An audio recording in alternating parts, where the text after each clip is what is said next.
এই পৃথিবীতে আমরা লড়াই করে থাকি একটু ভালো থাকার জন্য আর এই খাবারের জন্যই, তাই না? তো আসসালামু আলাইকুম, আপনারা সবাই কেমন আছেন? আমি তো আলহামদুলিল্লাহ ভালোই আছি। তো আজকে একটু ভালো কিছু রান্না করব। তো এই জন্য অনেক দিন হয়েছে কিছু রান্না করা হয় না। তো এই যে দেশি মুরগিটা দেখতাছেন, এটা মানে মোরগ দেশি। তো এটা আমার শাশুড়ি আর কি পাঠাইয়ে দিছিল দেশ থেকে। তো ওইটা ফ্রিজে রেখে দিছিলাম। তো চিন্তা করলাম যে আজকে রান্না করি। তো রান্না করতে নিলাম, যে কথা সেই কাজ। আর যাই হোক, এই শীত আসছে, আমি আর একটা ভিডিওতে দিছিলাম আমরা বরিশালের মানুষ শীতে আর কি আপনার খাই, মানে হাঁস আর রুটি পিঠা, মানে চালের রুটি এইটা খাবই। তো যাই হোক, হাঁস আর চালের রুটি খাওয়া শেষ হয়ে গেছে। তো আজকে আবার দেশি মোরগ আছে, তো দেশি মোরগ দিয়াও চালের রুটি অনেক পছন্দ।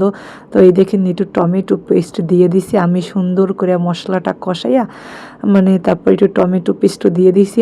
আর মুরগি মানে গরুর মাংস, দেশি মুরগি হাড় যেটাই বলেন, আমার একটু টমেটো পেস্ট দিলে অনেক ভালো লাগে এই আর কি। তো এই তো আমি এটা দিয়ে দিলাম, মানে মুরগির মাংসটা দিয়ে দিলাম। তারপরে সুন্দর করে ভালো করে কষাইয়ে টসাইয়ে নিব এই মাংসটা।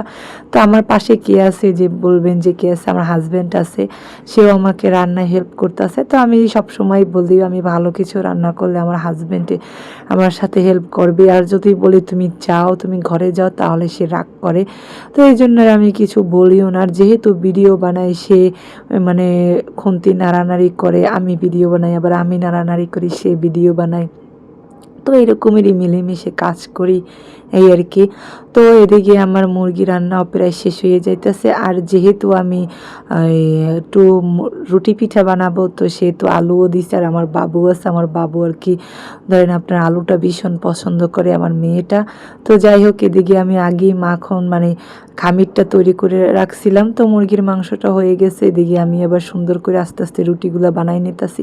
কারণ মাংসটা হওয়ার পর রুটিগুলো বানাইতেছি, কারণ রুটি বানাইয়ে রাখা যাবে না, তাহলে ফাইটে ফাইটে যাবে। একদিকে আমি রুটি বানাই দিব, আর অন্যদিকে আমার হাজব্যান্ডে আর কি ভাজ্যে নিবে এই আর কি। তো এই মানে দুইজনে মিলেমিশে কাজ করলে না, কাজটা একটু তাড়াতাড়ি হয়ে যায়, আর কাজটা অনেক সহজ হয়, তাই না? আর এই খাবারের জন্যই কিন্তু আমরা এই এত সংগ্রাম করি, এত কষ্ট করি। এই যে রুটি পিঠাগুলো বানাইছি, তে আমার কি পরিমাণ কষ্ট হয়েছে। পুরো আমি 2 কেজি চালের রুটি বানাইছি, কারণ পাশের বাসায় দিছি, মানে আমার পাশের বাসার 3 বাসায় আমি রুটি দিছি, তারপরে নিজেরা খাইছি। আর যেহেতু আমরা বরিশালের মানুষ, আমরা রুটি একটু বেশি খাই, যেমন আমার হাজব্যান্ডে ভালোই রুটি খাইতে পারে এই আর কি। তো এই জন্য আমি অনেক পরিমাণ রুটি বানাইছি। তো যাই হোক, সুন্দর করে অল্প অল্প করে আমি বেলে দিছি। আমার হাজব্যান্ডরা যতটুকু পারছে অতটুকু ভাজছে, আমার বেলা শেষ হয়েছে পর আমিও ভাজতে আসছি, তারে ছুটিয়ে দিয়ে দিছি। তো আমাদের জন্য দোয়া করবেন। আল্লাহ হাফেজ।